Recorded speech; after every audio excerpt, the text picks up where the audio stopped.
Upstate Action Alliance, the Spartanburg Initiative for Racial Equity Now, the National Association for the Advancement of Colored People West Spartanburg branch, we welcome you to our first virtual candidates forum, which is for candidates for the City Council Districts 4 and 5 of the City of Spartanburg. My name is Ruth Stanton, and I am representing the League of Women Voters. Joining me in running tonight's forum is our wonderful technology crew from New South who are live streaming the program. We have a little bit of housekeeping to dispense with. This forum is being recorded. The sponsor's unedited recording from the beginning to the end of the program will be made available to the public in its entirety in compliance with FCC regulations. It will be live streamed to the League of Women Voters of Spartanburg County and the Upstate Action Alliance Facebook pages, and to the Upstate Action Alliance YouTube page as well. You can also see the program again or share it later from these same sites. We are delighted to have Amy Wood of WSPA 7 News to serve as our moderator.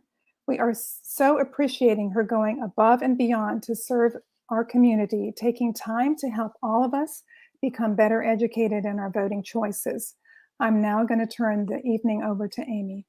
Ruth, thank you. Thank you for including 7 News as part of this big evening in Spartanburg, because let me say there are some big issues facing the community, and these are difficult times that we're rolling through post-COVID. So we're going to try to walk through all of that today with the candidates, and it's going to be a very exciting evening. This whole evening is really a product of a lot of other people's work. I just get to kind of walk you through the evening, but a lot of groups have been involved in making this a very special night. Most importantly, the League of Women Voters, they have empowered voters and defended democracy for over 100 years. That league, of course, is nonpartisan. They do not support or oppose political parties or candidates, and they are political in that they believe democracy is not a spectator sport and that all the citizens need to educate themselves and participate in this democracy. They have kept the name League of Women Voters because of the league's suffragist roots. But for well over 50 years, men have been included in the membership, and the Spartanburg County League was founded way back in 1975. Also sponsoring this evening and being part of the organization of it, the National Association for the Advancement of Colored People, the West Spartanburg branch, NAACP. They were chartered in July 3rd of 1980. The NAACP, founded back in 1909, is the largest and most preeminent civil rights organization in the nation.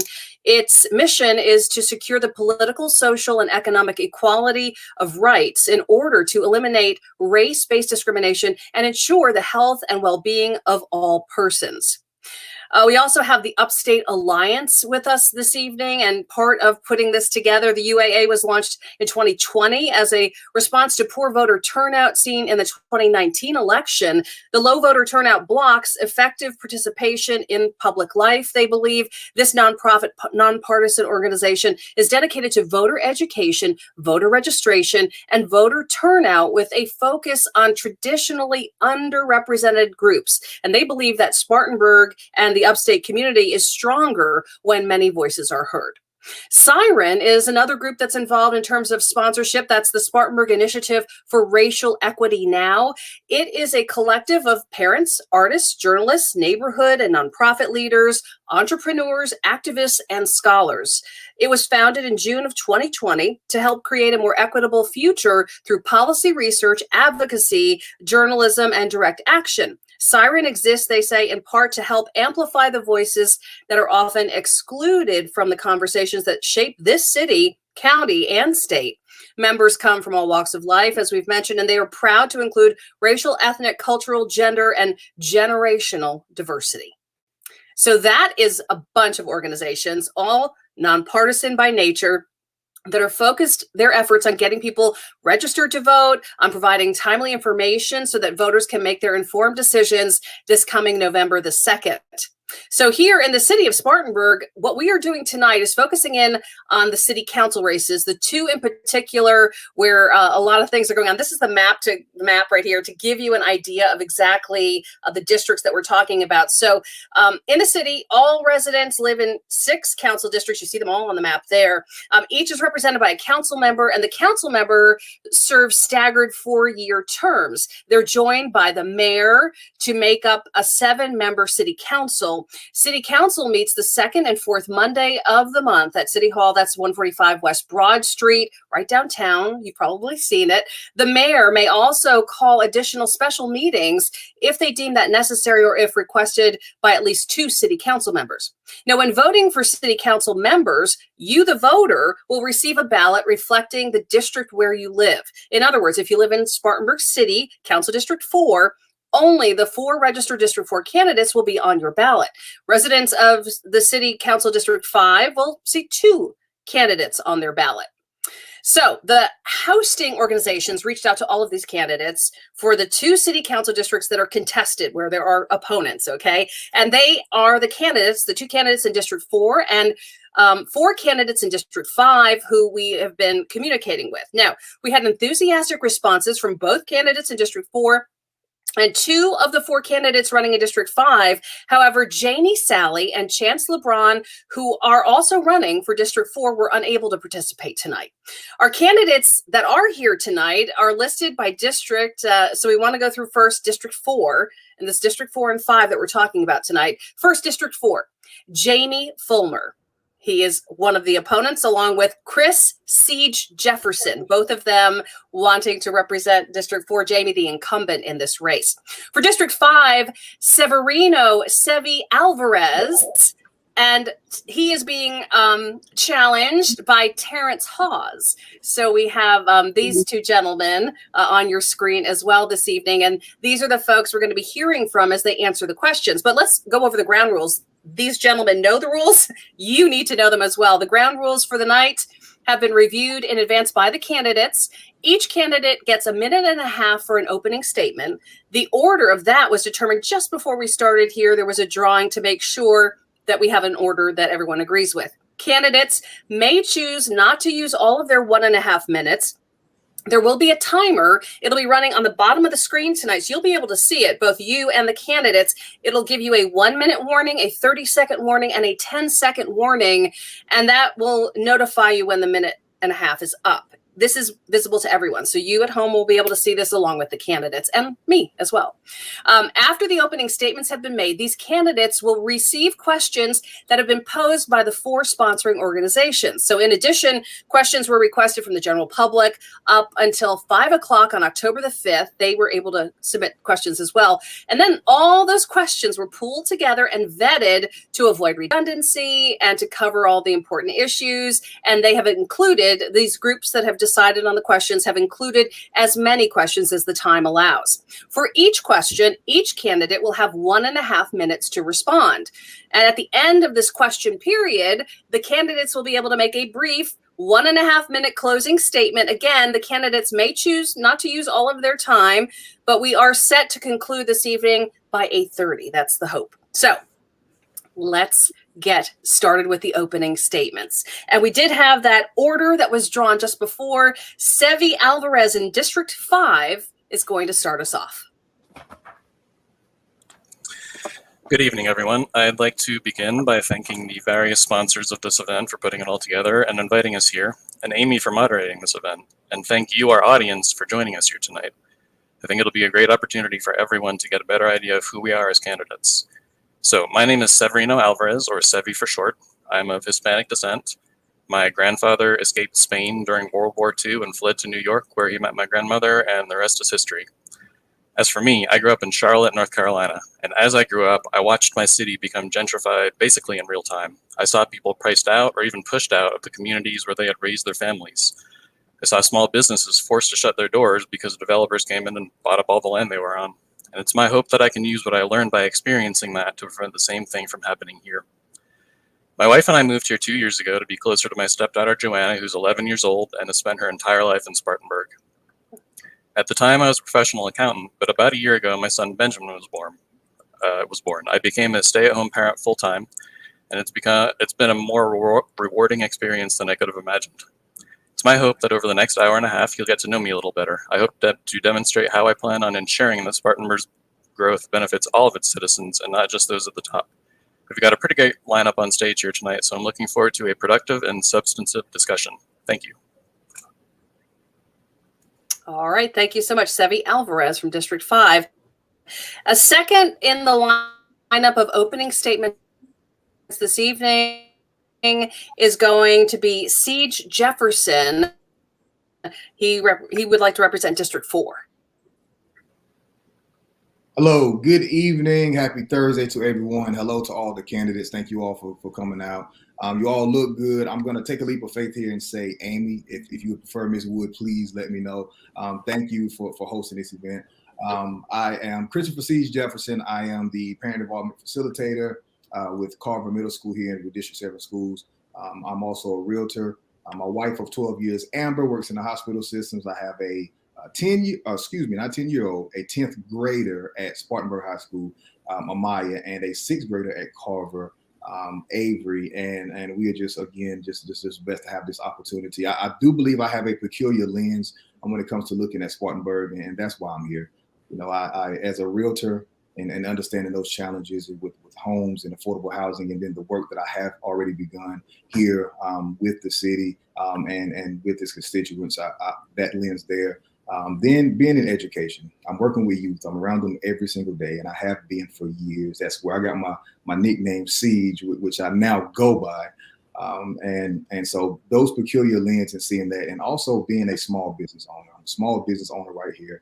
I came up through programs that are afforded to us right here through the community, and we have been able to do some great things. But I do understand those challenges, so it enables me to be passionate and compassionate. I'm CeeJ Jefferson. Looking forward to tonight. Thank you.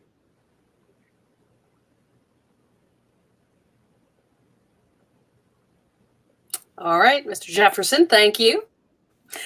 Jamie Fulmer is next in line tonight for the opening statements as we bring you the city council members and the folks that would like to take those seats. Jamie Fulmer is an incumbent for District 4. Amy, thank you. And thanks to tonight's event sponsors, as well as the viewers at home and my fellow candidates. My name is Jamie Fulmer, and I've had the distinct honor and privilege of serving the residents of District 4 for the past 3 years on Spartanburg City Council. I'm a Spartanburg native, as are both my parents. I've attended all District 7 schools throughout my career. I'm a graduate of Wofford College. My wife, Catherine, and I have 3 boys, James and Ben, who are at Spartanburg High School, and McLean, who is at McCracken Middle School. And we have been deeply invested in our community for our entire lives, and particularly as Catherine and I have tried to raise our boys. And my goal throughout my career and being involved in the community is trying to make our community a better place and trying to create a community where my children want to come here and raise their families. And I have seen an excitement and a vibrancy in Spartanburg that we have never seen in my lifetime.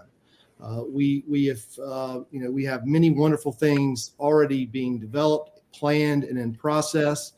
And we've dealt with many challenges. Since I joined City Council, we've dealt with the worst storm in 100 years, a global pandemic, an economic recession, and social unrest that has befallen our entire country. And all the while, Spartanburg has emerged stronger than ever. And I look forward over the next 4 years, if given the opportunity, to doing what I can to move Spartanburg forward. Thank you. Jamie Fulmer, thank you. Thanks. And our final opening statement is coming this evening from Terrance Hawes, and he is a District 5 candidate. Terrance? Thank you, Amy, and thank you to all the sponsors for hosting this event. My name is Terrance Hawes, a candidate for Spartanburg City Council District 5. I'm a husband to a beautiful wife named Kayla. I have 3 amazing kids. The names are Grace and Victoria and Jackson. I'm a Spartanburg native, raised in the north side of Spartanburg, a community servant, and I would say a diligent hard worker. I'm running for City Council District 5 because I want to see people strive. I want to see people have resources and access to the means needed for them to be able to create opportunities for themselves. Professionally, I'm an entrepreneur. So my wife and I, we own a logistics company that provides jobs for residents. And I'm the co-founder of a creative arts nonprofit that has served over 3,600 youth in the last 4 years with musical and entrepreneurship training. Before I took the leap into full-time entrepreneurship, I served as the Diversity and Economic Inclusion Manager at the Spartanburg Chamber. During that time, I helped train over 150 board members on the importance of DEI in the boardroom. I helped to give out over $20,000 in scholarship assistance to Black and Brown community members to access leadership training, and hosted business development training that led to procurement opportunities for minority-owned firms. I've also co-led the Spartanburg Construction Project, which provides construction trade skill training to community residents and job placement opportunities. So that's professionally, volunteer-wise. I'm a board member for Alianza Spartanburg and a committee member for the Chapman Cultural Center GOS Grant Committee. I don't mean to cut you off, but your time is up. Thank you so much. Thank you. And we'll have more opportunities, I know, to probably cover some of the things you were even going to include there at the end, but we appreciate all of the opening statements. We're going to try to stay on the schedule so we can get through all these questions. Thank you so much. All right, so we're going to start with the questions. And before we do that, we want to go over the ground rules for this question period with you. As a reminder, candidates will be limited to answers that don't exceed 1.5 minutes. Candidates may decline to answer a question if they choose. Only questions that pertain to the issues have been considered. And although controversy and differing opinions are welcome, no personal or abusive questions or comments are being permitted by the organizations involved here. All of those individuals, the candidates, have put themselves before the public, they say, by running for office, and that alone, they believe, is a public service that must be respected. So the order for the response to the first question will be in districts in alphabetical order by last name. Subsequently, candidates will answer in a rotation that allows each candidate an opportunity to go first and last at various questions. We're going to start off with the first question going to Jaime Fulmer first, who would like to be keeping his seat in District 4. Does the city allow public input early enough in the process for major economic development projects and or programs that primarily affect Black and Brown residents? Why or why not? Well, Amy, I think a critical bedrock of the efforts to move our city forward is based in community involvement and input from stakeholders of all kinds, our collaborative partners, organizations, as well as, most importantly, citizens. And so, we have a number of vehicles and venues by which we try to engage the public on major economic development programs and other projects that affect all of our citizens. For economic development projects, for example, we have our planning commission, we have design and review board, as well as in many cases, we engage the neighborhoods directly and try to get stakeholder engagement from them directly. So, I believe that every project benefits greatly from greater public involvement. And so, we always strive to do better. And I think as a city, we're always looking for new and creative ways to do things better and engage the public. But I think, as a whole, Spartanburg has taken great steps, at least during my tenure, my brief period of time on council, to do everything we can to get that feedback from our general public and all of our stakeholders. All right, Jaime Fulmer, thank you so much. We are going to take the same question to CeeJ Jefferson, who also is interested in District 4 in that seat. Let's talk a little bit here about the same thing, about the city allowing this public input. Is it early enough in the process, and why or why not do you believe that? Thank you, Amy. Great question. Well, speaking specifically to Black and Brown residents, are there opportunities for there to be input? Yes, there are. It was just stated there are several opportunities. I think the issue with it is they're not always relayed in a way that the Black and Brown residents can be aware and actually have that that input that goes into the structure of these new developments and these economic developments. So I think there's a way that we have to be more intentional when it comes to specifically the Black and brown residents. If you have conversations, if you talk, you start understanding people, you start talking to people, you see that they are just out of the loop when it comes to a lot of new things and the boom that's happening in Spartanburg. And that's coming from a lot of our residents. So there are opportunities, but for instance, there's some things that are happening on, I think on the south side of our city. It's happening during school hours or during regular work hours when people have to work. So it limits the opportunities. Indeed, throwing the factor also that we're in the middle of a pandemic. There's so many barriers that I think we have to definitely be more intentional about the way we communicate. I just recently sat down with a developer that's coming into the city and was unaware of the temperature and when I say temperature, the people who were in that community and what they were building in, and they had not been made aware of that. And so there's a lot of room for it. And even though there are options, we have to make sure we are getting those and communicating it in a way. It's not all about the information, it's about how we communicate that information. I think that's our whole. All right. Thank you very much. That is CeeJ Jefferson in District 4 speaking to us from his perspective on that question. Now we're going to move into the District 5 candidates with the same question, and to start with Sevy Alvarez. Sevy, do you believe the city allows public input early enough in that process when it comes to the major economic development, the projects, the programs that primarily affect the Black and brown residents, and why or why not do you believe that? Well, yeah, I think the short answer to that question is no, they really don't. I agree with Mr. Jefferson that while those opportunities may technically exist, I don't think that they're either not communicated properly to the residents, or they're, like he said, held at times that the residents just aren't able to attend them. I've talked to a lot of my constituents, and they don't really feel heard, honestly. A lot of them say that their councilman is not available to them, and I think that's a real shame. And so that's why one of my top priorities, if I do get elected, is to make sure that I am available as much as possible. I'd like to have office hours 2 or 3 days a week, depending on how logistics allow. I'd like to have regular town hall meetings, and I really just want to stay in touch with my constituents so that there are more opportunities for the citizens to have that input in the process. All right, Sevy Alvarez, thank you. We also want to pull in Terrance Hawes, another candidate for District 5, to get your take on this question, sir. The city, are they allowing that public input early enough in the process when it comes to these big economic development projects, other programs and things that are impacting the Black and brown community, and why or why not? So my answer is no, to be brief. As Mr. Alvarez mentioned, I also spoken to residents, and they have mentioned unawareness of different things going on, or not being able to attend meetings or events.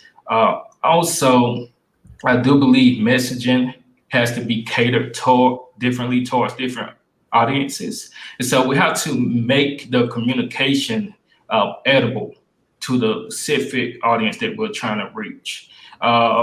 Create the perfect recipe so it doesn't only get to the ears, but it engages them and they are able to prioritize what's going on. So we got to do a better job with engaging edible messaging for different communities. And we have milestones to overcome to be able to make sure Black and brown residents feel involved and included in economic development here in Spartanburg. Thank you, sir, very much. We are going to move on to the second question. We're going to flip things around and talk to the District 4 candidates first on this one. And this is a really big topic we cover, unfortunately, on the news all the time, the gun violence that has really increased in the city this year. What do you think are the causes, CeeJ Jefferson, when it comes to the gun violence? What are the causes, and how would you address the situation? Well, when looking specifically at that, I mean, it's easy to see that it's young people. Typically, it's the young people, and that's directly rooted to the education, that's directly rooted to mentorship, to having engaging opportunities for young people. I mean, we have them in these areas. It's concentrated poverty, it's concentrated crime, and all of a sudden, these kids, this is what they know, this is what they see. I work in a school system that is a Title I school, meaning we have over 90% of our students, are in the poverty line, or 70%. And it's a thing that starts affecting the psyche. It's a mental thing.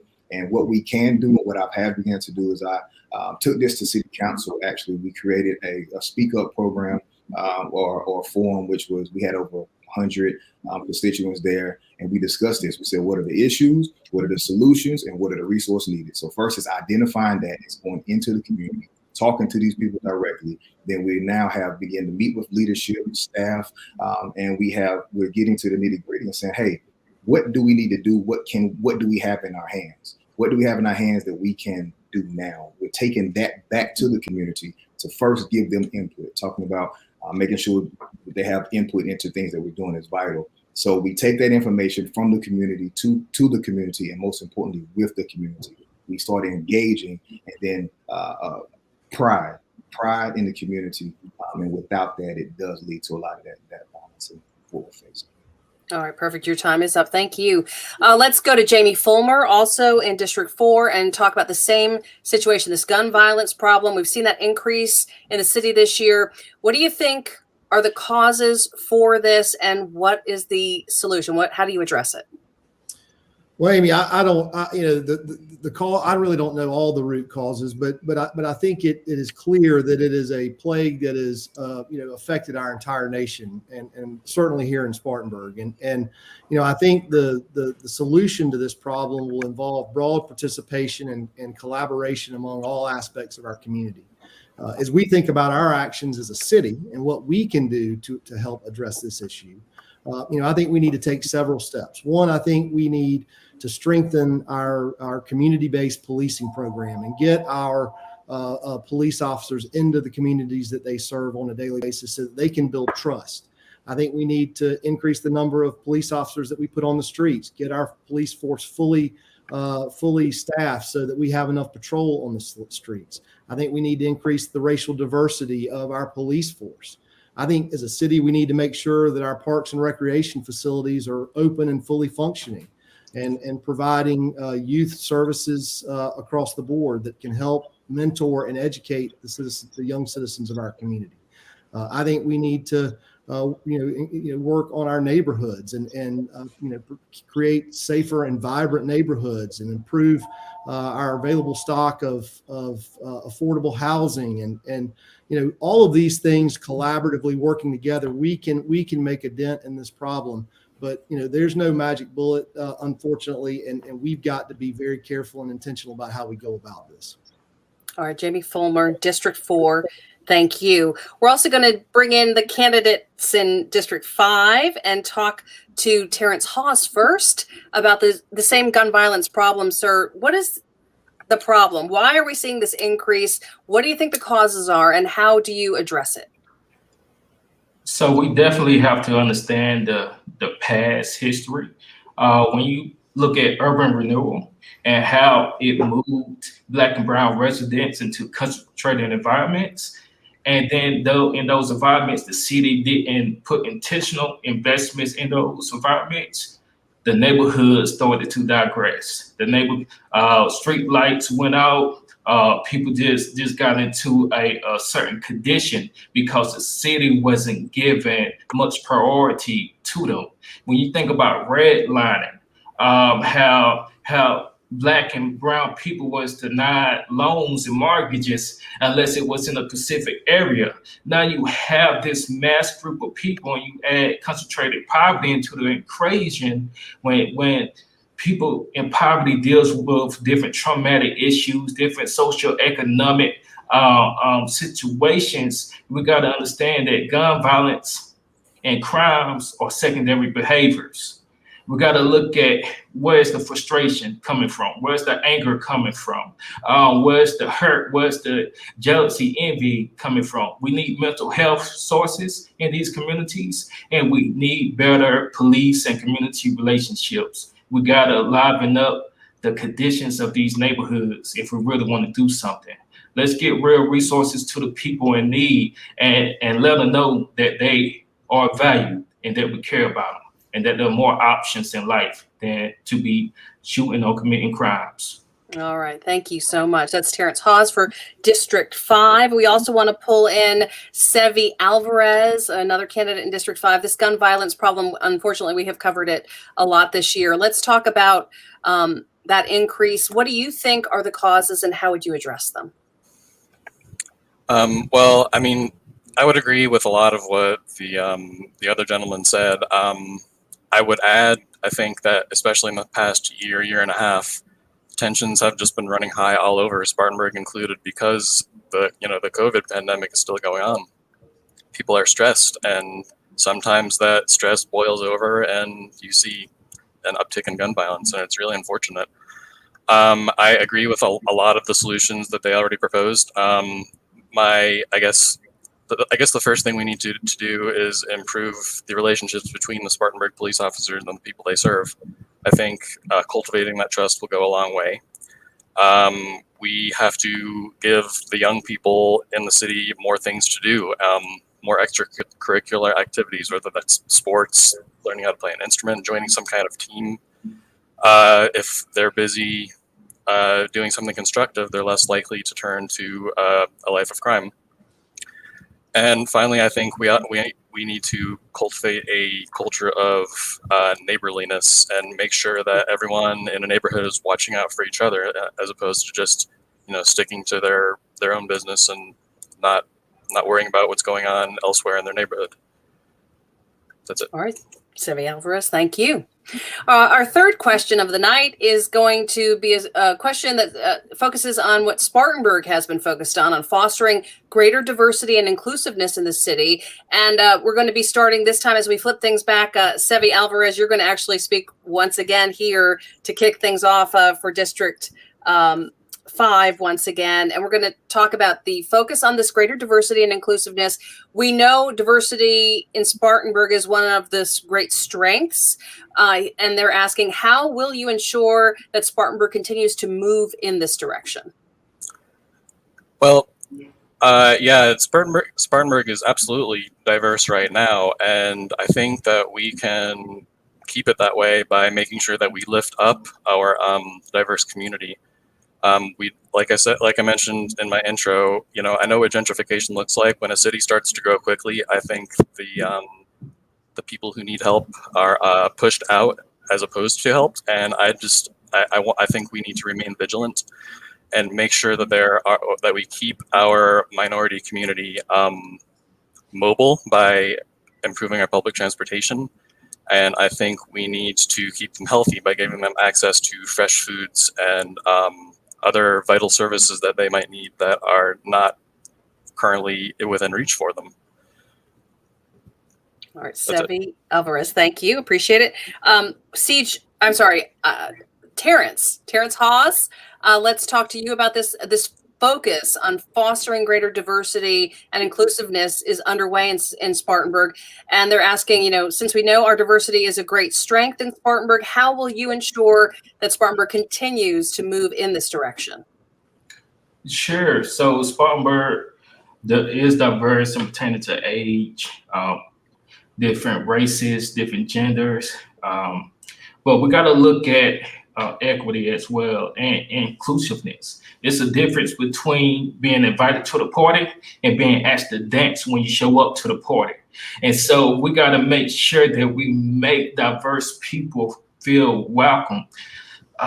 Seeing more cultural vibrancy in downtown Spartanburg, seeing more minority small businesses having access to resources, seeing more residents being able to fellowship with their councilmen. We need camaraderie, we need cohesion, and we need to ensure that as we're seeking diversity, we're also seeking equity and inclusion. So that is how I feel we can move into the right direction with diversity by embracing those other attributes, equity and inclusion. Okay, thank you. Jamie Fulmer for District 4, same question. This focus is underway in Spartanburg on fostering greater diversity and inclusiveness. We know in Spartanburg, diversity is a great strength. So how will you ensure Spartanburg continues to move in that direction? Well, I mean, we need to recognize that our very existence as a community is bound to one another. We have talked about the fact that Spartanburg is diverse and inclusive, and I think in many ways we've lived the talk on that, and we've provided a number of different avenues in which people can become part of our community and engage in our community and make our community better. We all benefit from that. And so I think we need to continue our focus on, strengthening our neighborhoods. And there are many great revitalization projects going on the north side. We've got the Highland Transformation Plan, the Beaumont Mill Village Plan, neighborhood plan. And then, of course, our comprehensive planning process that we're currently engaged in as a city is a great way to ensure that we're focused on the proper things as we try to build a community that is diverse and inclusive. So, I think we just need to, be intentional about it. We need to focus on making sure that, we are, working to create a community that is fair and just and is focused on improving the economic and health and wellness outcomes for all of our citizens. All right, Jamie Fulmer, thank you very much with District 4, the incumbent in the race. And then we're going to pull in his challenger, CeeJ Jefferson. I think you go by Christopher, right, as your first name. Sorry about that. But let's talk about this situation. It's a big issue. The community's been doing work on this, focused on fostering greater diversity and inclusiveness. The question goes, we know our diversity is a great strength. How will you ensure Spartanburg continues to move in this direction? Well, I think in order to move forward, sometimes you have to take a step back. And when you look at Spartanburg, it's almost completely split, 47, I think, 49% white and black. So ultimately, there's a white Spartanburg, there's a black Spartanburg. We have to figure out how to make that cohesive and how to make it together. So it depends on who you're talking to and who's been affected when we talk about diversity and inclusiveness. So if you're talking to, like, for instance, there was with Morgan Square, and we did some surveys, and we seen that there was 88% of only one race that really tapped into that downtown, that really protruded into that economic boom there. So we have to make sure that everyone has an opportunity to be inclusive in that. So as we begin to keep diversifying, we have to make sure we're having the right conversations and we're including everyone at the same time, because you can grow and leave some behind. Growth is a great thing. Economic mobility is a great thing, but it's the very same reason that when you look at economic mobility, that everyone has to have a part in that. Everyone has to grow equally, and that's what equity is. There's going to be times when there's going to be some segments of our community that need more than other segments. And I think if we're going to be diversified, we're going to be inclusive, I think we have to have those right conversations and make sure we are identifying who is going to benefit from our diversity. And I think there's room to grow there, even though Spartanburg is opening up the can there. We definitely have some room there as well. All right, CeeJ Jefferson with District 4. I'm going to be continuing to kind of say your names to make sure everybody knows who's talking and which district you represent. So if I'm repetitive, deal with me. Sorry. All right, our question number 4 is tell us what you know about the district that you will serve and what the strengths and challenges of the district are. We're going to start with District 5 again. Terrance, Hawes, again, what you know about the district you're going to serve and what are the strengths and the challenges of that district? Sure. Great question. And so one of the things that's an issue is accessibility. That's to quality healthcare, to adequate transportation, access to healthy foods, quality grocery stores, pharmacy. There's a lack because we have a lot of areas in D5 that are concentrated in poverty. You have Highland that has a median income of $15,000. Imagine trying to survive and take care of a family off of that annual income. We have issues surrounding neighborhood conditions.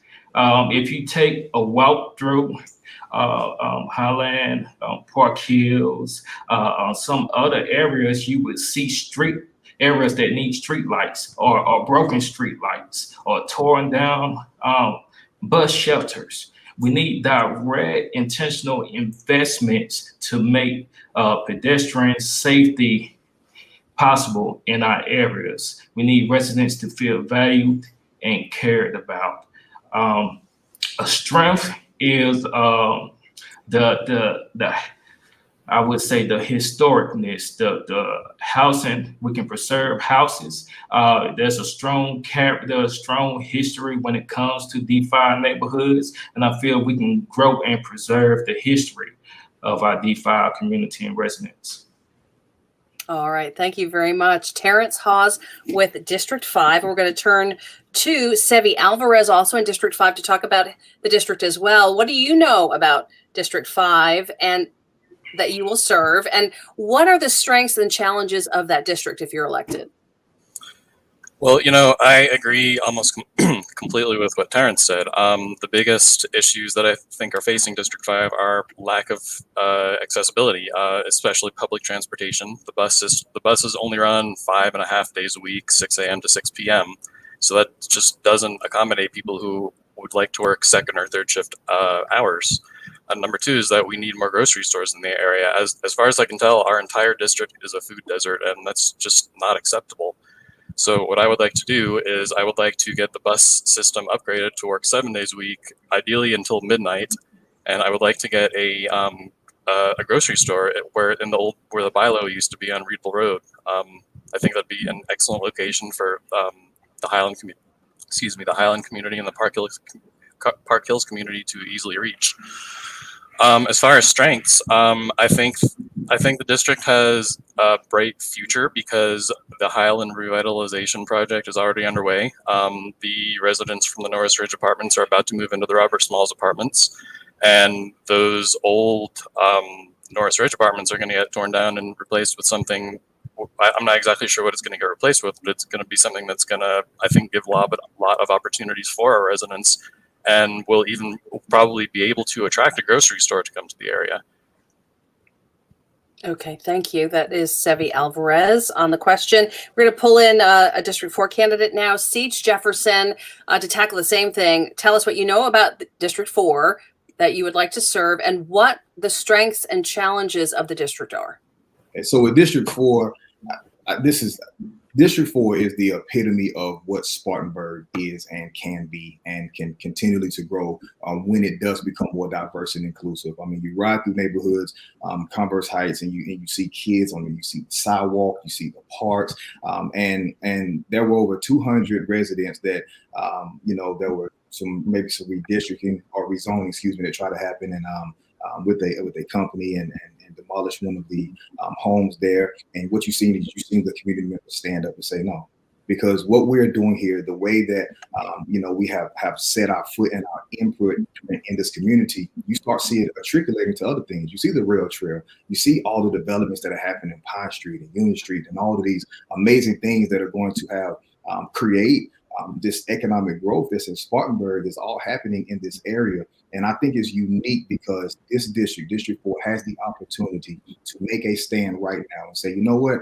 though there are a lot of great things happening, though there are a lot of new developments and things happening, we have the opportunity here to set the imprint for Spartanburg, to be the example for this city as we begin to say, how can we make this comprehensive? How can we make this more cohesive is what I wanted to say.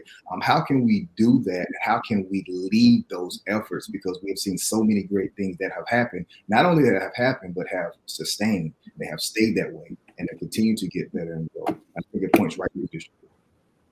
All right, we appreciate that. Thank you. Your time up. And then let's pull in Jaime Fulmer, also from District 4. I'm trying to keep my district straight. Jaime, talk about what you know about District 4, having served it already, and what the strengths are and what the challenges are of this district.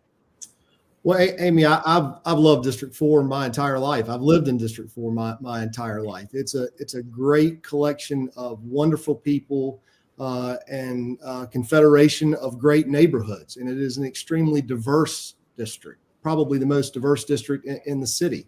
And so, we have great neighborhoods from Converse Heights to Beaumont, to Andrews Farm, to Duncan Park, to the lakes at Canaan. I mean, we've got an incredible collection of people and neighborhoods throughout. And every neighborhood has its own individual and distinct challenges. I've walked this neighborhood, in 3 years ago. I'm walking the neighborhoods and districts today and talking to people all across the district, understanding what their concerns are.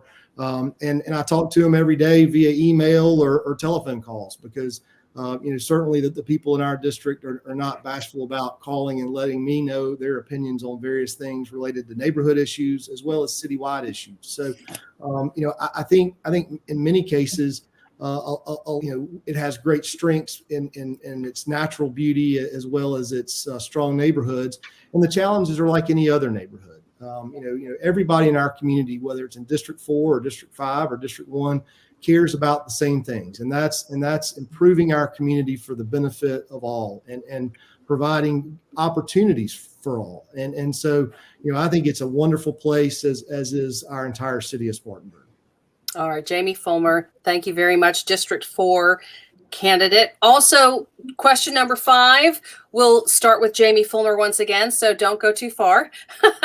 It's easy to stay close, isn't it, in this environment? Our next question is, what are your budget priorities, and how would they impact women and families in the city of Spartanburg, in particular, Latinx and immigrant women and families? Well, Amy, I think, first and foremost, one of our most important responsibilities as members of council is to be good stewards of our taxpayer dollars. And so, I've tried to instill a fiscal responsibility and a fiscal discipline in our city, and work with my colleagues to make sure that we're spending on our priorities. And I think, obviously the role of municipal government is in large part focused on some of the core basic services, providing for world-class fire and police protection, making sure our roads are safe and well maintained, as well as trying to improve the economic and wellness outcomes for those who've been left behind. And so, I think in the 3 years since I've been on council, we've taken great strides in that respect. Most recently, one of the most important initiatives that we've engaged in as a city, as a community, is the commitment of resources to leverage a collaboration of funding for the Hello Family Initiative. And this is a seminal effort to address generational poverty for so many of our young people in our community. And so, those are the things that we're focusing on as a community on a day-to-day basis. And we're keeping our eye on a ball. I mean, we have to be intentional about these things. And our city team and our collective group on council, while we always don't agree, I think has a general focus on making sure that we're doing everything we can to make a better life for all the citizens of our community. Jamie Fulmer with District 4, thank you. We're also going to pull in CeeJ Jefferson on the same question for District 4. Let's talk about it. What are your budget priorities, and how would they impact women and families in the city of Spartanburg, in particular, Latina and immigrant women and families? Okay, I want to make sure I had the right question. I was reading that one and looking at that one. Okay. First, with our budget, I love this word, we have to be intentional about it. The first thing we need to do is we need to figure out how to honor our first-time heroes, our teachers, these nurses, our fire departments, our police officers. I mean, the ones who continue to serve. I live with someone who works in these systems, in the hospital system, and just the stories and seeing the struggle and then the resilience of them daily. I think we have to figure out a way to incentivize them, to keep them in their profession so they don't wear down and wear out. And then we have to be intentional. Even though we have a lot of funds coming in, we have some different things. Well, when it comes to affordable housing and it comes to these having opportunities to start building wealth, I mean, you look at per capita, the average white family makes $32,000 a year. The average black family makes $13,000 a year. Hispanic, $15,000 a year. We have to figure out a way to start incentivizing these communities. So when we talk about Latinx community, the immigrant women and families, we have to figure out, there's so much talent that is not able to be tapped into with our Latinx community. I mean, you talk about talent. We have to figure out a way to start including them and being inclusive. So maybe we incentivize them. Maybe we give them resources. We give them opportunities. We figure out ways that they can be more equitable. Because how can we continue to grow and grow in the right way? And we don't, for lack of better words, able to leverage all the talent that's going untapped because we cannot first give them a leg up. We cannot first pour into them so that they can in turn pour into this city. All right. Thank you very much. We appreciate that. We're also going to pull in, thank you, that CeeJ Jefferson, just in case you were not aware, and we're trying to make sure you know everybody's name. Alvarez from District 5 is going to take the same question, and we're talking about the budget priorities. Sevi, how would you do that so that they impact women and families in Spartanburg City, in particular, the Latinx and immigrant women and families? How would you handle that? Well, at the risk of sounding like a broken record, really, I think we need to improve our public transportation system. Like I said, the buses run 5.5 days a week. They really only support people on a 9-to-5 job schedule. And for Latinx and immigrant women and families, that's really not convenient because it just doesn't match their schedule of when they need to go run errands to get groceries or to support their family in any number of ways. So that's going to be one of my primary focuses if I do get elected. I certainly support the Hello Family Initiative, as Mr. Fulmer said. I think that's going to be a great opportunity to support women and children, immigrant and otherwise. So yeah, that's it. All right. And then Terrance Hawes, also from District 5. Let's talk a little bit about this, the budget priorities and how they would impact women and families in the city of Spartanburg, in particular, Latinx and immigrant women and families. Yes, so I believe we should always analyze our budget and check based off the current environment condition, right? Look at the budget, see what's working, see what's not working. Dealing with Latinx and the immigrant community, we have a lot of untapped talent dealing with dreamers who are unable to receive licenses.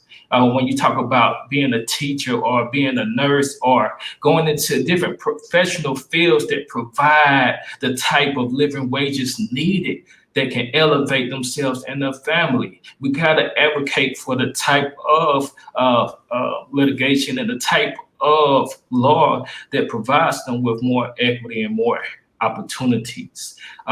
In Spartanburg, I believe the Latinx community is so bright, and they can provide a lift in our economic development and in our economic growth if we intentionally push the right resources to them and help hold their hands through the process and give them the type of welcoming that they deserve. If we're gonna be one Spartanburg, we gotta all come together and be one. We got to find cohesion. We got to find a way to truly not speak, but have action behind our equity stances. And so, yes. All right. I appreciate that. Thank you. That is Terrance Hawes, and that is District 5 once again. All right. So we're going to switch gears and pull in the candidates from District 4 once again, starting with CeeJ Jefferson for question number 6. What will you do to ensure that there's enough affordable housing in Spartanburg, which is not concentrated in separate areas? Well, I have began that work as being a realtor.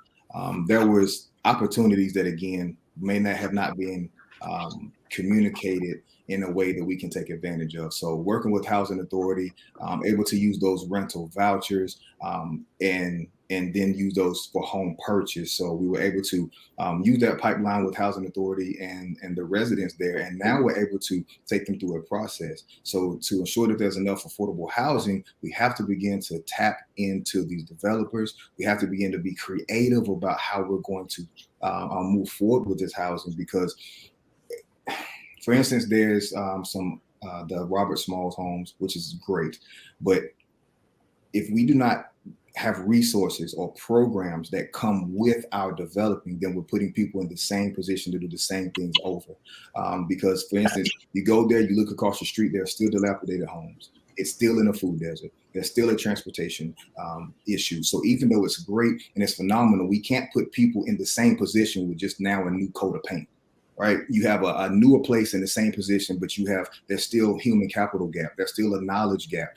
There's still information gap. And so if you don't give people something new, even with affordable housing, you're putting them back in the same position. So we have to diversify, and we have to make sure that it's inclusive in all areas of Spartanburg. So we have to tap into resources, incentivize these new developers and builders that's coming in, and let's figure out a way so that we can make that more inclusive.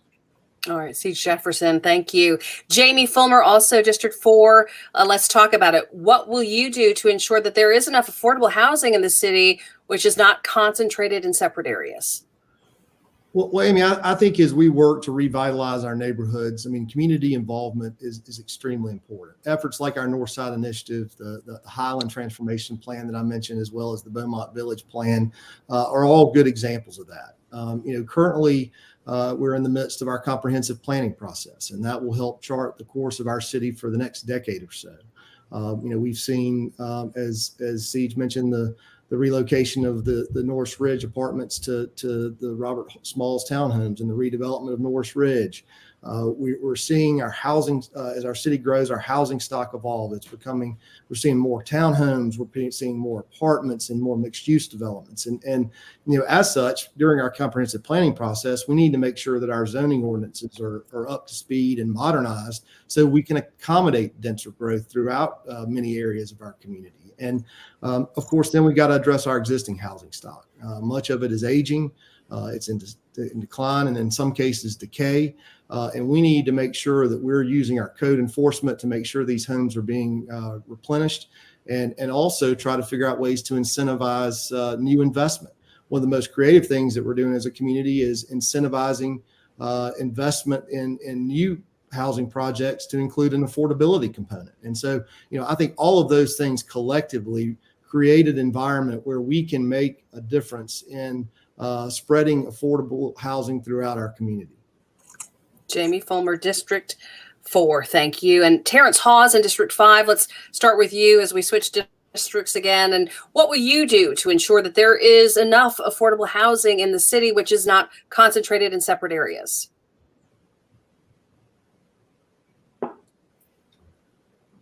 So I believe in zoning inclusion. We need to have the ability to diversify the housing stock in different areas. I believe in the developer accountability. Yes, there are tax breaks and credits given to developers, but a lot of times when those breaks are given, there's a stipulation attached to it. Like, this is going to be affordable unit for 10 years, then it goes to marketable. Now, in 10 years, you will still have people that need affordable housing. And so we need to get creative with the type of stipulations and the limits as well, so we can ensure that there's long-term equity, not only short-term. And so when dealing with mixed-use units and all of these type of new infrastructures that are coming, we got to prepare the people with programming, with financial budgeting, and certain things that can make home ownership sustainable for them. So not only building the units, but providing units long-term and making it sustainable so they can afford the mortgage payments and the taxes, which a lot of times we don't think about. We all have to pay property taxes every year. So we got to make sure that our financial well-being is intact as we continue to elevate others in Spartanburg. All right, thank you. And Sevi Alvarez, also in District 5, that was Terrance Hawes. Now to Sevi Alvarez, talking a little bit about the same question, number 6. What will you do to ensure there is enough affordable housing in the city, which isn't concentrated in separate areas?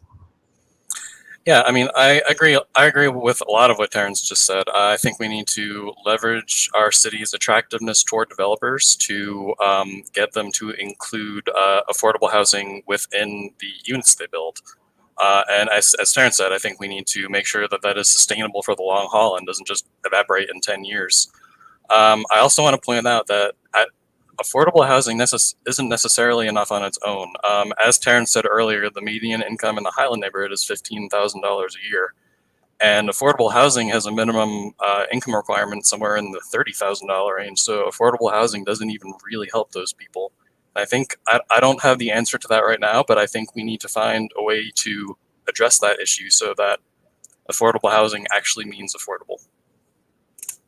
Sevi Alvarez in District 5, don't go anywhere because this next question is you. Okay. We're flipping back over and starting with your district. And this question was taken from the questions that were submitted by the community. Here it is, number 7. What are your plans to address the homelessness crisis in the city of Spartanburg? Yeah, homelessness, that's a big issue. I think probably the best. So my plan for addressing it is to try to prevent people from falling into homelessness in the first place. I think we need to provide support to the communities that are in danger of going homeless. I think that would include things like making them more mobile so they can actually get to jobs during the schedules that they can find jobs for. I think it's about keeping them healthy, making sure they have access to fresh foods and pharmacies. That's why my 2 top priorities are grocery stores and public transportation. As far as people who are already homeless, I think we need to do a better job of making them aware of and connecting them to the resources that can actually help lift them out of homelessness. And I think that would require coordination with maybe the police and local charitable organizations, and just make sure that people know how to get help, because most people who are homeless don't want to be there. They just don't know how to get out of it. And I think we need to do something about that. All right, Sevi Alvarez in District 5, thank you. We also want to pull in Terrance Hawes once again. Same question coming from the community. What are the plans to address the homelessness crisis in the city of Spartanburg? Yes, so I believe first we need to identify what's causing the rise. What's the reasoning behind it? And so let's do an intentional outreach to the homeless population to identify the potential causes. Is it lack of employment opportunities? Is it evictions? Are the evictions legal or illegal? Is it poor mental health conditions? Inadequate transportation to work, childcare issues, rising houses, etc.? Then I believe we should analyze that data and then create a streamlined pathway to get our homeless residents access to the support and protection needed for a healthy recovery. I'm aware of many organizations that service the homeless community. So I believe as low-hanging fruit, we can invest in capacity building for our local homelessness support organizations so they can effectively train and hire more staff to meet the rising needs. We have workers, organizations that are funded, and we have to get them the capital needed to be able to combat this and help some of our most vulnerable community residents. All right, Terrance Hawes, thank you very much in District 5. Now to District 4, Jaime Fulmer. Same question coming from the community. What are the plans you have to address the homelessness crisis in the city of Spartanburg? Well, Amy, it is a crisis, and it's getting seemingly worse. And I think we're seeing this across the country, in part due to the pandemic. But in Spartanburg, I think we've always believed that we need to take a collaborative approach. In the last 2 years, we've opened the Opportunity Center, which was a repurposed community center where we've provided the opportunity for our homeless population to get critical needs and services such as showers, access to cell phone chargers, clothes, and things like that have helped to make a difference. I think we've also devised the homeless court system, which is an innovative way to address many of the issues that our homeless population faces. And then, a collaborative and innovative program that recently came online was the Litter Hero program, where we're actually providing the opportunity for many of our homeless population to get education and training that puts them in position to get a job. And they're actually helping our community by picking up trash throughout, which is, not only giving them a purpose, giving them the opportunity to make a wage, but is also helping them get back into the workforce. So, there's so much more to be done, but it's clear that unless we have a cohesive, collaborative strategy with everybody involved, we're not going to make a difference. But I do think we're taking steps to improve the situation. But no question, more has to be done. Jamie Fulmer, District 4, thank you. And Chris, CeeJ, Jefferson, once again, let's talk about this homeless crisis in the city of Spartanburg. For District 4, what are your plans to help this problem across the city? So as Mr. Fulmer just articulated, there are some opportunities out there. There's the Spartanburg Opportunity Center, and then there's the Homeless Task Force. But the issue is the root of it. What is the root issue? And it's capacity. People only do what they have the capacity to do. So until we start figuring out a way that we can add more capacity to people, give them more opportunities. Let's figure out, is it mental? Is that what we're dealing with? Is it the job issues? You got to understand, we're right now in the middle of a pandemic. We're in the middle of seeing people struggle and go through things that we haven't seen before. Now you amplify that with people who have even less capacity. Some of us are in homes where, we're working and we're struggling and we're still trying to figure it out. So we have to amplify our efforts. And again, I think we have to communicate it more. I think this is the opportunity that we have. Specifically when it comes to being one Spartanburg, when it comes to coming together. Let's voice it more. We need more volunteers when it comes to those programs and giving them opportunities. We need more cohesiveness. We need more unity. And if we can do that, once we're trying to identify those issues, and then we can be more direct with our resources. To have resources is one thing, but to be direct with them with a goal in hand, with a strategy that says, hey, let's have some small goals, win some small battles. And this is what we're trying to do for people who are in this extreme situation so that we can see progress. Seeing progress is the way to be fruitful in any situation. And it's time that we address that. All right. Thank you very much. CeeJ, Jefferson in District 4. All right. Back to District 5 we go. And this question is Terrance Hawes, starting us off, how would you want the city to participate with Spartanburg County in public transit development of streets and pedestrian safe zones, especially for areas within the urban footprint? So I was reading the other day, and I seen a crucial data point that most of manufacturing jobs are placed in the county of Spartanburg. And you have around 12,000 city residents that have to commute into the county for work. And with the current shortage and the current problem with public transit, we need as much capital as possible to provide upfitting to meet the needs of our residents. So when we talk about streets and pedestrian safe zones, yes, our residents needs to feel safe, and they need to have walkable and bikeable safe zones. And we need county and city to bring their budgets together and collaboratively place a fund that can help assist with that growth. Spartanburg is striving to become a noticeable, great city. We have residents here that believe in Spartanburg, and a lot of residents that has been disappointed in Spartanburg. And so we have to collectively figure out how can we show progress? How can we provide those low-hanging fruits? And that's with showing a collaborative effort with the county and saying, here's the budget, here's what's needed. Let's make sure that we have a safe Spartanburg for every resident. Okay, thank you. Time is up. All right, now that is Terrance Hawes in District 5.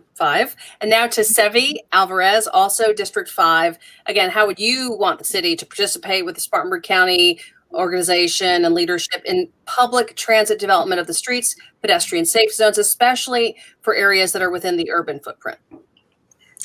Yeah, we certainly need to work with Spartanburg County to get something figured out with our transportation budget. I've mentioned the public bus system a lot tonight, and it's also true that we need our streets to be safer for pedestrians.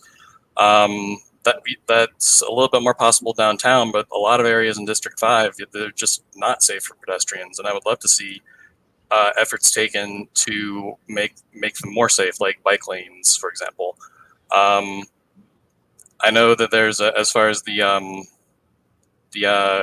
travel to manufacturing in the county, I know that there's currently a van pool service that just got formed. I would like to see that iterated upon and expanded because the more mobile our population is, the better protected they are against gentrification. And that's the whole theme of my campaign. I want to protect the vulnerable people of Spartanburg from gentrification as the city continues to grow. Sevi Alvarez in District 5, thank you. We're also going to pull in now CeeJ, Jefferson, flipping back to District 4 to start that off with. How would you want the city to participate with Spartanburg County in this public transit development of streets, pedestrian safe zones, especially in the areas within the urban footprint? I think I can agree with the candidates here. We have to figure out a way to collaborate. A collaborative effort is kind of the center of everything that we're doing here in the city now. That's what we have to do. We have to collaborate with the county, figure out what those funds are. And then more specifically, we can tap into organizations and locally owned businesses here that have transportation services. We have some downtown. We have some that Kids in Motion that are directly for youth. We have these opportunities, or we have ways that we can do it if we can tap into some more of our businesses right here. We have to figure out a way that we can collaborate. That's been a thing in talking with a lot of our constituents, is that city and county seems to be divided in a lot of ways. And when we can begin to pull that in, then we can create those opportunities of equity that we're talking about. Being able to go into the county to work, being able to have access to better paying jobs, higher paying jobs. And then ultimately, as we move forward in our city, we're creating a safer environment if we're strategic about how we do those things. So I believe that the most important thing is to collaborate. We have to be very intentional when we are doing that, especially when we're developing and trying to create these safe zones. The way that we do that is to be sure that we're collaborating in our efforts. There are plenty of resources that we can merge, that we can definitely tap into, as long as we're intentional about it. All right, CeeJ, Jefferson, District 4, thank you. Jaime Fulmer, also District 4, same question, talking about this collaboration. How would you like the city to participate with the county in public transit development of the streets and pedestrian safe zones, especially in these areas within the urban footprint? Well, Amy, we work in deep partnership with our partners at both the county level, the state level, and the federal level to ensure that we have the resources necessary to provide, vital infrastructure resources. And our primary objective should be to connect our citizens in our community with, their schools, their vital services, and their jobs, whether, they're in the city or the county. And I think it was Sevi that mentioned the new van pool program that we've just launched. And that is primarily designed to connect the citizens of not only Spartanburg city, but also the county and Cherokee counties with good paying jobs that are exploding all around us. And so, I think that program shows great promise, but I also think we need to work on, our making sure that our streets are safe, that they, have good lighting, that they're pedestrian and bicycle friendly, because that's an increasingly used mode of transportation, particularly in our downtown corridor. And so we need to do work to improve on that. And then as our city grows, we need to make sure that we're creating, a solid plan for infrastructure improvements to make sure that we have the right inflows and outflows, not only into our downtown corridor, but throughout our community. So we do that. We can't do that in a silo. We need to work in deep partnership with governments at all levels. And it's a challenge, but I think we're up to that challenge, and we're already making headway regarding it. Jaime Fulmer, District 4, thank you. All right, question number 9, which may wind up being our last question. What is, and this is going to go to Jaime Fulmer, sorry, don't go far. What is the last book you read that influences how you would wield public office, or how you have been wielding public office? That's a greght question. And I read a lot of books about dead people. I'm a big lover of history, and I read a lot of biographies. I read biographies of just about every president. One of the most recent books that I read was John Meacham's book on George H.W. Bush, his biography, which really reflected a life of public service, and that was an inspiration to me. But also, the book that Mr. Meacham wrote about the soul of America and the importance of unifying our country and working together. And I see many things in our community that give me hope for that. And as I said earlier, we're all bound to one another, whether we like it or not. And living in a community as great as Spartanburg gives us opportunities to collaborate and work, and it's just an exciting time. And so books like that give me reason to have hope, and they also give me great pleasure that I see many of the positive virtues that we look for in our country living right here in Spartanburg. Jamie Fulmer, District 4. Thank you. CeeJ Jefferson, also District 4. Let's talk about the last book you read that influences how you would wield public office. I'm actually in the book right now, but The Richest Man to Ever Live by Greg Rochelle has been an inspiration to me, because when you're in the business of leading, then what you are in the business of being a servant.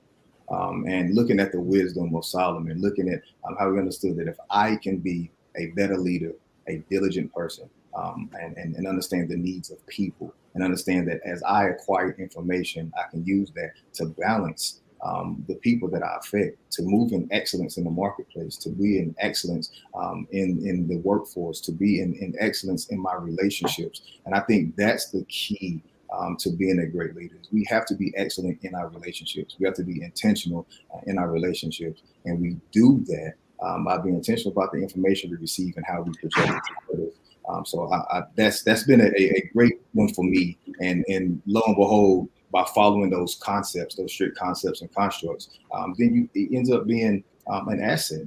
And acquisition, it ends up being a wealthy person, but not only wealthy in finances, but wealthy in knowledge, wealthy in compassion, wealthy in how to love on others. And I believe ultimately, as a country, as a nation, and as a city of Spartanburg, I think that's what we're gearing towards. How can we be more intentional towards each other and be excellent in our resolve? All right, CeeJ Jefferson with District 4. Thank you. Now to District 5. And Sevi Alvarez, you'll kick things off here with your last book that you read that influences how you would wield public office. Yeah, so I don't remember the name of the book, but I do remember the title of one of the chapters in it because it struck me. It was called "Are Snowplows Sexist?" And it's it throws you off when you hear it, but then it goes on to talk about how in cities where it snows a lot, when the plows come to clear off the sidewalks, they only really clear off the sidewalks that are used for men who are going to 9-to-5 jobs. Women who might stay home to raise their children, who might not work a 9-to-5 job, the routes that they would normally take were completely snowed over and not travelable. And so then that also sort of carries over to the bus systems. The schedules with the bus systems are designed to help men who have 9-to-5 office jobs. If you don't have that, or if you have to travel for other reasons, then you're kind of out of luck. And that's the situation we have here in Spartanburg, and that's kind of what made me realize that. And that's why revamping the bus system is the cornerstone of my campaign, because I want the buses to help everybody, not just men with 9-to-5 jobs. All right, Sevi Alvarez with District 5. Thank you. And then we're going to pull in Terrance Hawes about the last book you read that influences how you would wield public office. Good question. And so honestly, the last book I have read is called Crazy Faith by Pastor Michael Todd. And I would say that I'm crazy enough to believe that Spartanburg can actually become one Spartanburg, right? A place where everyone feels like they can work, live, play, and thrive in. We need to have intellectual agreement and trust in our local government and systems to be able to pursue faith that we can push Spartanburg forward with equity. where it is fair for everyone. And so that book has truly been life-changing for me, and everything that I want to pursue with crazy faith, because I'm optimistic. I believe that we have greater heights to hit, and I believe that the people that are thinking that the voice are useless, and that they will be inspired to be able to speak boldly and with courage to hold city leaders accountable. I have faith to believe that transportation can get in order. I have faith to believe that county and city can collaborate to handle the issues that are set forth before us. And so that's a little bit of my crazy faith. And I'll be that one guy that believes we can actually get this right, and that we can push Spartanburg forward together.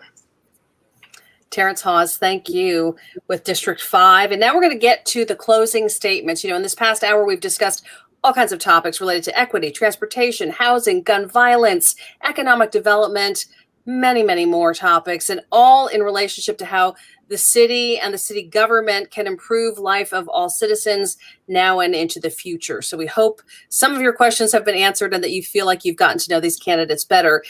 For the closing statements, we're doing things in reverse from the opening statements that we brought you earlier at the top of this broadcast. And we're also going to give the candidates 2 minutes, I believe. So I think I said 1 minute and 30 seconds. If you want to go shorter, you're welcome to fill the time as you feel fit. But I think you have up to 2 minutes to speak. And we will do that in the reverse order, with Terrance Hawes in District 5 going first. Yes, so I'm going to be very brief. I would like to thank you all again for hosting this forum.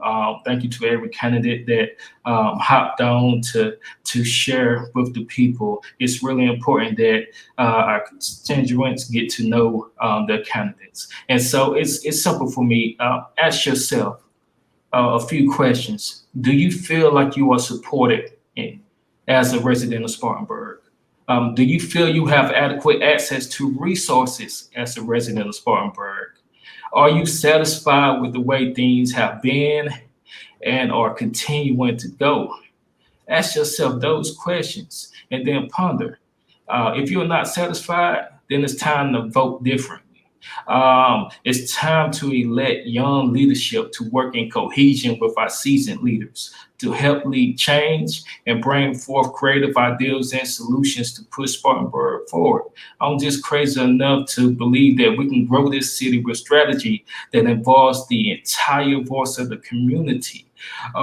It's time for young leaders to rise up, and I believe together we can create a new recipe that can launch Spartanburg into the next 30 years. Thank you very much, Terrance Hawes in District 5. Now we're going to go to Jaime Fulmer in District 4 for his closing statement. Jaime Fulmer. Well, Amy, thanks again to you, the sponsors, my fellow candidates, and most importantly, the viewers for this opportunity tonight. As I think about Spartanburg and the community we want to create for the future, for our children, for our grandchildren, I imagine a place where all are welcome and all are treated with empathy, respect, fairness, and trust. It should be also a place where we can freely exchange our thoughts and ideas to one another as residents, so that we can become better citizens and better people. And so tonight's forum is a great example of that. Like many cities across our land, we've dealt with the burdens of inequitable policies and disparities that have resulted from them. But we've made great strides here in Spartanburg by working collaboratively as a team, with involvement from a broad engagement of citizens and stakeholders, all with the intent of building a community that is fair, full of hope, and equal opportunity for all. We have much more to do, and if the citizens of District 4 will give me that opportunity, I will work very hard over the next 4 years to be a good steward of the trust that you would have placed in me. Thank you very much. Jaime Fulmer, District 4, thank you. Now to Christopher CeeJ Jefferson, CeeJ Jefferson, as people like to call him, District 4 candidate, your closing statement. Guys, thank you all for this opportunity. Thank you all who have made this possible. Thank you to everyone who was tuned in tonight. This is what it's about. Listen, I'm a part of this community. I'm part of this growth. And what I am is a people's person. I care about how people feel. I care about the way we grow, and I care about everybody being included as we grow this city. I'm just elated to be a part of a place that these young leaders are stepping up and standing out. The fact that even in the midst of us competing and doing what we're doing, the conversations that we're having, the accountability that we're bringing to the table. And I want to be a part of that. So I want to hear people and be strategic about what we're doing. I don't want to we don't know it all. I don't make any moves according to self. It's according to the people and their needs. So we are leaders, but first and foremost, we are servants. We are here to serve the people of this community, and we're here to make it cohesive, and we're here to do it together. And I believe that I can be one of the people who can help do that and lead in those efforts, because it's all about intentionality. So I'm just grateful to have this opportunity today. I hope that you all have an amazing night, and that as we continue to converse and have these conversations, that they are all intentional, that they are all progressive, and that we can find ourselves in a position that we can see Spartanburg become different. It's time for a change. It's time for something new. It's time for ones who are sincere and passionate about the people here, with no agenda. I have no agenda in what I'm doing. My agenda is people. Our business is people, and the people of this Spartanburg deserve leadership that is for them in every step of the way. And that's for all of Spartanburg. Thank you. And that is CeeJ Jefferson, District 4. Thank you, sir. Now to Alvarez to close us out with the final closing statement tonight. He is in District 5 as a candidate. Alvarez. Once again, I'd like to thank all the sponsors of this event. I'd like to thank Mr. Hawes, Mr. Jefferson, Councilman Fulmer, and our moderator for keeping us all on track. I think this event has been enlightening for the community, and I hope that you have a clear idea of what each of us stands for. As you probably noticed today, Mr. Hawes and I tend to agree on most things. That leaves an important question for you. What sets us apart? Why should you vote for one of us over the other? And the answer, I believe, is focus. What will we focus on if we win this race? I'll let Mr. Hawes speak for himself, but as for me, my focus will be on working tirelessly to help ensure that you have access to fresh foods in grocery stores that are close to where you live, on getting you life-saving or life-enriching medications at pharmacies that aren't all the way on the other side of town, on expanding our woefully inadequate public transportation system so that it doesn't take you 3.5 hours on a bus to get back and forth from the grocery store. Our city is growing, and I don't want our people, you, to have to hang on for dear life to avoid getting pushed out. When the developers come in and want to bulldoze everything we've all worked for, I want to be able to stand in their way and say no, to push back against them and work to make sure that your family is safe and secure in the city that you call home. Ladies and gentlemen, on November 2nd, you have a choice to make, and although there is not a bad choice in this race, I would not be running if I did not think I were the best person for the job. So tonight, I am asking for your vote. Go to your local polling station on November 2nd and vote for me, CeeJ Alvarez. Thank you.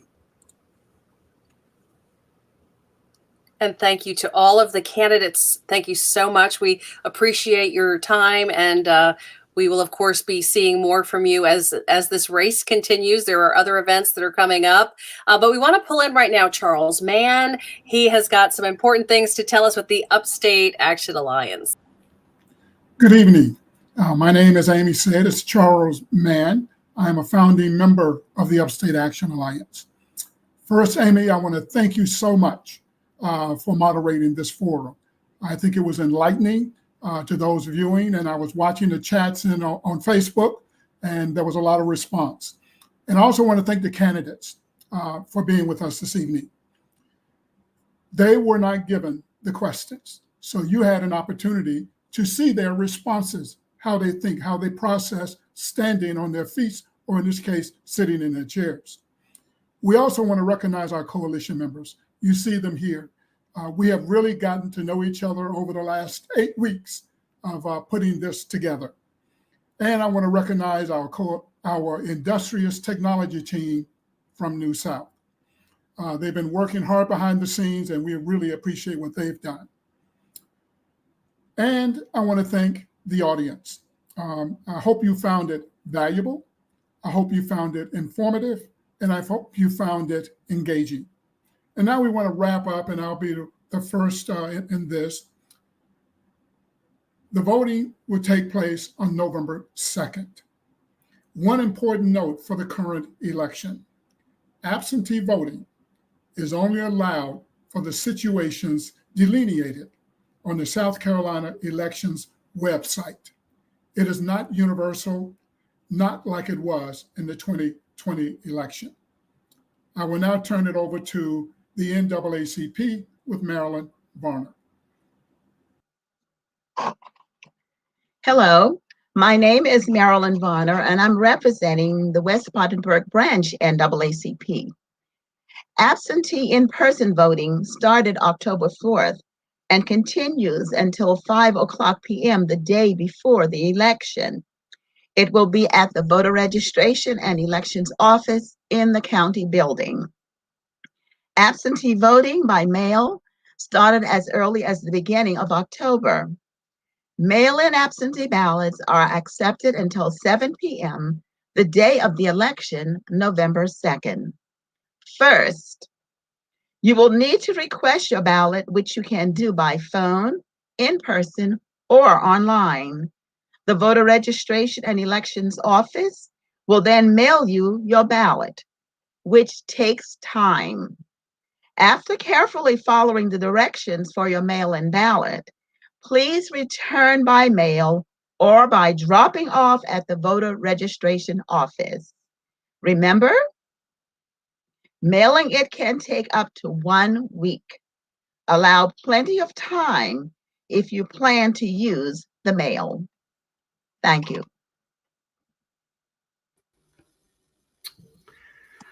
Hi, I'm Jason Spencer with Siren, the Spartanburg Initiative for Racial Equity Now. Just one more reminder that Election Day is Tuesday, November 2nd.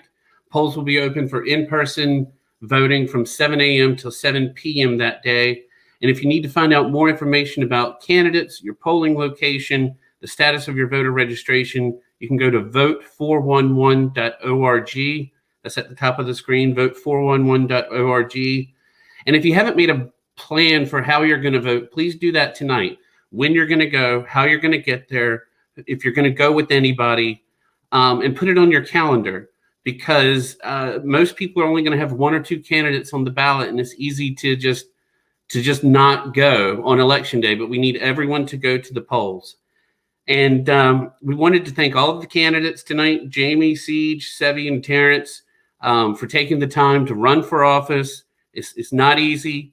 And for taking their time to be here with us tonight and participating and answer questions so everyone can get to know them a little better. And thanks to you, Amy, because we couldn't have done it without you. Thank you, Jason. That is very kind. I appreciate it so much. And it's been an honor to be part of this.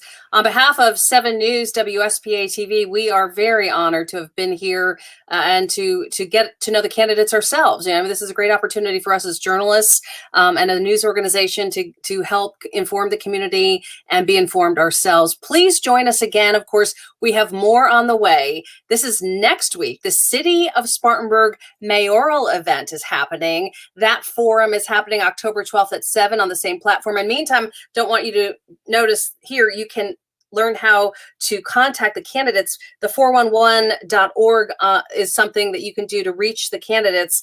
We do thank them, but their email addresses are all on the screen right here. So if you do want to reach out to those candidates, make sure to ask the questions maybe that didn't get answered tonight, that you have something specific that you want answered. You can contact the candidates yourself and see if they get back to you. Please, again, join us for that City of Spartanburg Mayoral Forum. We'll have the candidates with us on October 12th at 7 o'clock. That's on this same platform where you're watching right now. You can also, of course, tune in, comment, and let us know what you have to say, what questions you'd like asked would be always interesting to us. But again, that's October 12th at 7 p.m. I'm Amy Wood. Thank you so much on behalf of all of these wonderful organizations for being with us tonight. We will see you next week.